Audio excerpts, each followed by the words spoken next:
one of the things that is important to start with is just to recognize ISEAL's role. And so we've been supporting ISEAL members for quite some years now, particularly around EU policy, but also then specific policy files or regions. So we've been working with ISEAL members in China, for example, for quite a few years. And the role that we play, well, I'm gonna ground it in our strategy, because I think it's important to recognize that what ISEAL tries to do overall is to support members to be more effective tools, but then also to help to create that enabling environment for the use and uptake of sustainability systems. So if you think about the increasing interest by governments in regulating how sustainability exists in society, then that's an increasingly important interface between sustainability systems and how they get applied in the market. And so we've had this EU policy forum of ISEAL members for, as I say, 5 or 6 years. And what we try to do is, in conjunction with members, analyze what's happening in some of the key policy files, ideally put together intelligence or analysis, and really try to bring members together. So our role is not so much to provide common policy positions, and particularly now ISEAL is a registered charity, we're not technically supposed to be advocating on behalf of our members, but rather advocating on behalf of credible sustainability systems. So bringing that independent expertise to policymakers, and that's through common positions, but not positions where we all sign on, just where we're trying to align on the key points that we make. And just to give you a sense of what that looks like in practice, in the EU alone, we have this plethora of essentially policy regulations and other types of regulatory initiatives.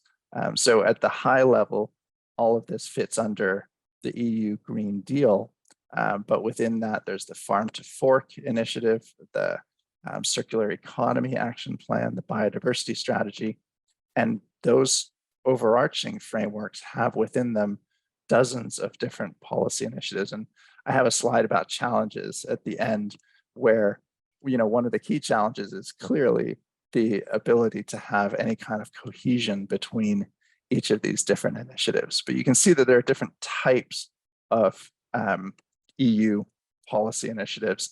So the main ones of interest to sustainability systems are around supply chains and operations. So this would include things like due diligence regulations.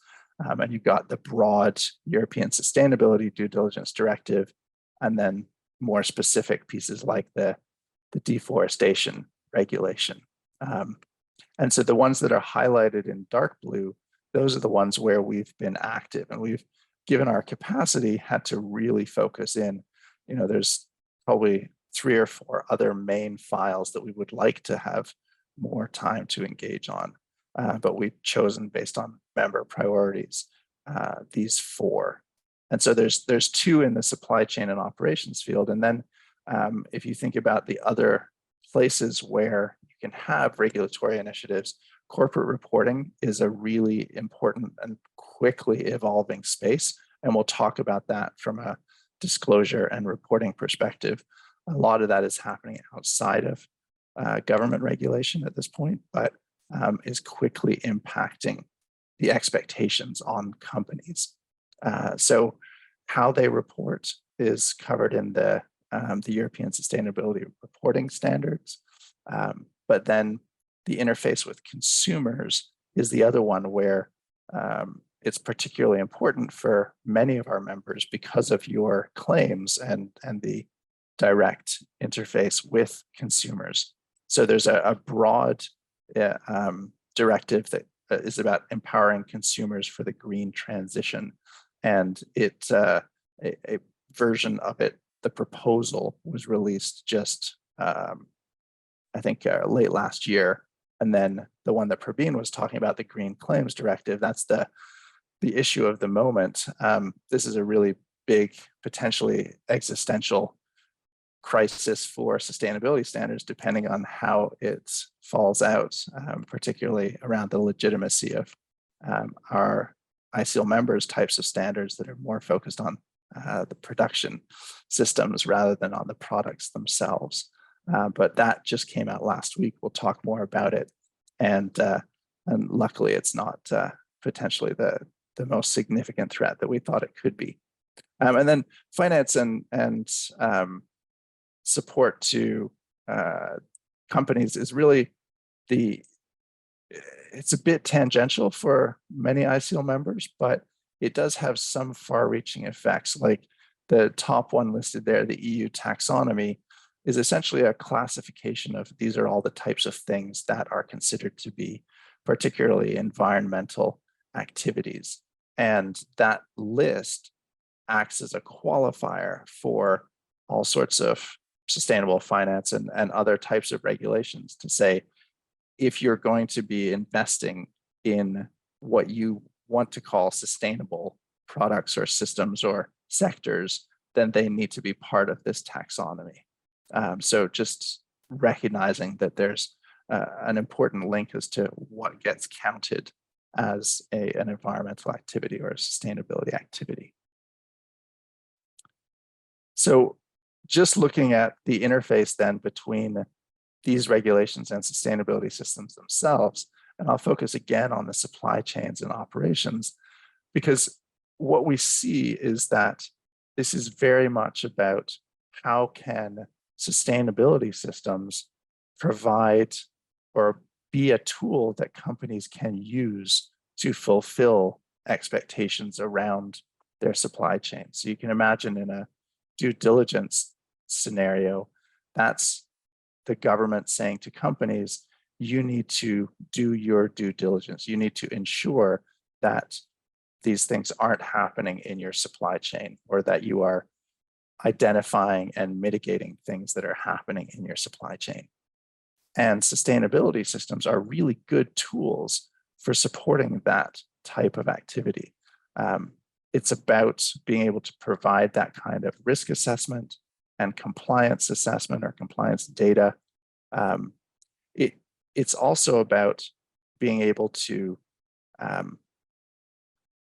essentially be implementation tools. So one of the poor things about regulations in general, and a lot of the EU regulations in particular, is that they don't, they focus on writing the rules, but not necessarily on the feasibility of how those rules get implemented. And they rely on guidance and other things that are developed over subsequent years. But it's really nice if there are pre-existing tools like sustainability systems that can be used by companies to meet those expectations. And the other one on claims, I'll just mention, because of this interface where sustainability systems, many of us have those consumer-facing claims, these are the regulations that are most immediately impactful on how we operate, what we enable people to say about the use of our systems, and potentially being caught up in, pulled into lawsuits around the use of misleading claims. So what I'm going to do today is talk through the two big areas, the claims and the due diligence, look at it from the EU perspective, but then also what's happening outside. And then I'll talk briefly about sustainability disclosure and reporting. And so hopefully, as I said, please do jump in, and I'll try to check the chat. But actually, Anna, I would appreciate if somebody is raising a question in the chat, if you want to pull that out and just jump in and let me know. Maybe we can do it that way. Yeah. So the sustainability claims and labeling regulations that I mentioned, there's two of these. The empowering consumers is kind of the overarching umbrella. It's safety net here for consumer rights protection, and it's actually quite good for certification systems because it essentially says there has to be some kind of system behind your claim. So you can imagine that at the very minimum, what the EU and other governments are trying to do with claims legislation is make sure that the worst claims are not allowed, are removed from the marketplace. So those are just, claims of, well, any sustainability claims that are not based on some kind of either assessed performance or identifiable standards.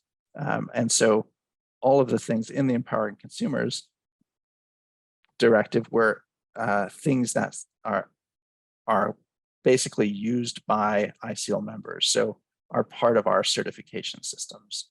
The only troubling thing about this and about some of the other legislation is that there's talk of or proposed pre-approval procedures, which means, certification schemes, but also potentially sustainability labels themselves having to be pre-approved by some governmental entity, potentially at a national level within the EU.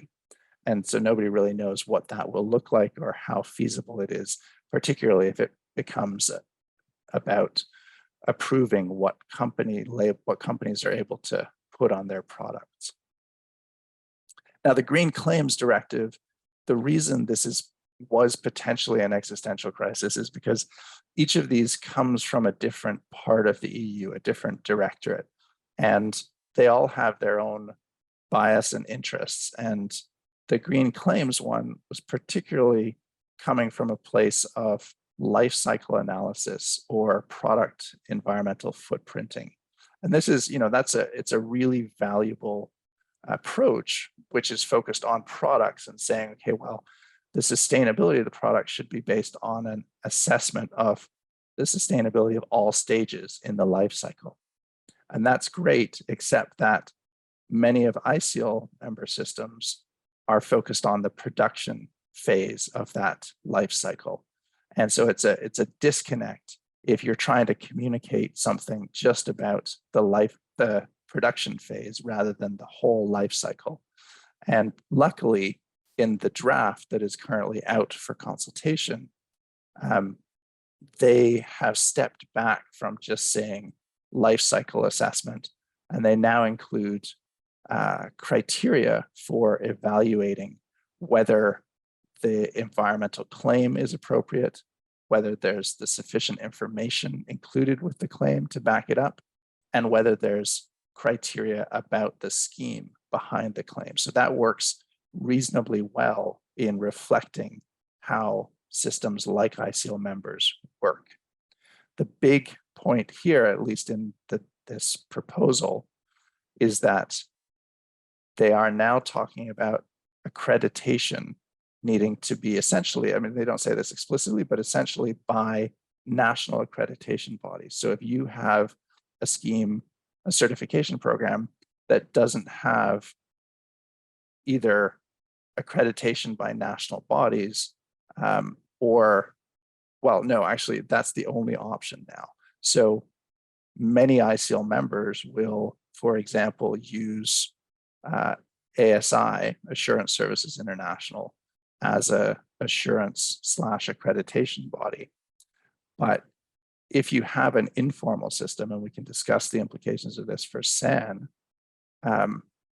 then in order to be able to put products on the European market, there's a need to have any kind of certification approved by a national accreditation body based in Europe. And so we'll have to see how that plays out. I said this is a proposal. The current status is that the proposals are put forward, they're then negotiated by various committees and amended, and then they go to Parliament for approval. So there's still time and space for influencing that. Now, beyond that, you get on the green claims side, for many years, national claims regulations, and many of you probably heard of these. They come across as green guides or guidance on sustainability claims. Many of them have been revised recently. This isn't, those dates are not when they were created, but rather when they were most recently revised. And that's because many governments are looking at these as being more prominent tools to avoid or preclude greenwashing. And so they started to actively go after, particularly, again, in the textiles sector, companies, retailers that are making claims that are not backed up by credible systems. But this has affected ISEAL members directly. For example, in the Netherlands, BCI, Better Cotton Initiative, around their mass balance, their use of mass balance in their supply chains, was called out as something that needed to be changed, particularly around the claims that were being made. And so basically, there's a lot of similarities between these, but they basically say, you need to be transparent in what you're communicating about. You actually have to talk about the actual sustainability benefit and avoid absolute claims like this is a sustainable product. And so most ISEAL members are generally aligned with these green guides, and in fact are coming together to try to, again, provide inputs. So the FTC, the Federal Trade Commission in the United States, has a set of green guides that are currently under consultation. And I was just facilitating a meeting yesterday with half a dozen members that were interested to align on comments and input to that revision process. So I mentioned that there were the other major policy portfolio is around due diligence. And here we have, I'll mention the deforestation due diligence in the couple of slides, but this one, the corporate sustainability due diligence, is kind of the overarching framework. And this is about basically setting obligations on companies that operate within the EU. So it's about particularly human rights, but also broader sustainability issues. So you may have heard the acronym HRDD, Human Rights Due Diligence, and that's comes up in a number of different initiatives and is basically saying companies have a responsibility to ensure that, or at least to identify and mitigate the threat of human rights abuses in their supply chain, whether that's forced labor, child labor, a range of different human rights related issues. And ISEAL has put together a number of policy positions, which we've submitted when there was a public consultation. So this one is not out yet. We're expecting it in the second half of this year. Now, I think what's interesting about due diligence, just to reflect that there are these two different approaches. So I mentioned the deforestation due diligence, and it's an example of a narrow approach where due diligence is interpreted essentially as if you're going to sell products in a market, you have to ensure that something isn't there. In this case, that your products didn't come from deforestation, illegal deforestation, so that they're deforestation free, or another one is they're produced without the use of forced labor. And so that's kind of a proof point where you're saying my product in this market, I can show I've done my due diligence that this issue isn't a problem for me. And so that requires very specific types of information. And so for the deforestation due diligence regulation, for example, there's a requirement that the product can be traced all the way back to the production unit, which is fine if we're talking about timber, but when we're talking about something like palm oil or cocoa, it's actually quite difficult and onerous to have a traceability program that enables you to trace something all the way back to the farm, particularly for smallholders. So there's a lot of potentially difficult implementation issues that have yet to be figured out for something like that. And then the broad due diligence is much more about having a process in place to identify and mitigate or improve your performance over time. So it's about this, progressively addressing environmental and human rights risks. And these are more of the overarching frameworks, like the OECD guidelines for multinational enterprises is the most commonly referred to one. But there are national iterations of this as well.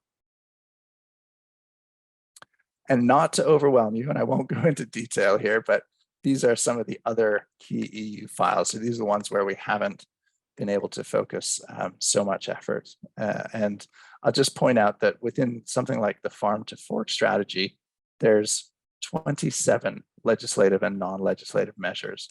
The challenge is that, and if you're following anything in the United States, you can see there's starting to be a backlash against some of this over-regulating. And obviously the EU regulates more than other places. But even there's a significant deadlock on a lot of these files, both because of political interests, but then because lobby groups are pushing back and saying this is unfeasible and we shouldn't be pushing so hard in the direction of sustainability. So it's unclear how many of these will move forward, but the ones that we've talked about certainly have broad implications for sustainability systems and for sustainability in the market in general. On the Corporate Sustainability Reporting Directive, that one I think is going to be, well, maybe I'll come back to that when we talk about sustainability disclosure, because I think that's a potentially one that will also help to set the foundations for expectations around company reporting. So just one slide on corporate reporting and disclosure. When we talk about this, it's primarily this is about, if you imagine companies need to report annually on their finances, and that's a very structured and consistent system. Every company, large company, publicly traded company does that. Increasingly, there's interest and in some cases regulation that are requiring companies to also report on other sustainability issues, particularly climate and more recently nature. So this is about disclosing climate risk in your business and in your supply chain. And so what has been emerging both outside of government and being referenced by government are these disclosure frameworks. So you start with your global targets, which are usually the UN conventions, either on climate change or biodiversity. And then many of you have probably heard of the Science-Based Targets Initiative. So that was established primarily by NGOs, but it's a tool to help companies set their own targets in line with the global expectations. So in climate, how do companies get on a path to having a commensurate impact on the 1.5 degree target? And that means in practice, understanding what the climate impacts are in your business, but then also importantly for us in your supply chain. So your scope 3 emissions are emissions that happen in your supply chain. And how can you measure those and then reduce those? And sustainability systems offer really potentially important tools for that, because we have, in many cases, measurement frameworks that enables us to, if we can accurately assess climate impacts and show that certified production is less impactful, then maybe those emission reductions can be recognized. And then the way that this gets reported at the high level, you've got these task forces. So the TCFD is the task force for climate-related financial disclosures. And that means this is the framework for how companies will report, similar to financial disclosures, but on climate-related impacts. And then the tools that they will use to do that are also things that we've heard of, like CDP or GRI, the Global Reporting Initiative. And ESRS, that's the European Sustainability Reporting Standard that I mentioned. So that's how that comes into this platform. And all of this is still emerging. It's something that is important to follow, to understand the implications, but then to see how sustainability systems can align with and be used by these tools. And one of the most important things that a lot of this regulation reflects is this transition in expectation towards being able to measure and communicate about impacts on specific sustainability issues.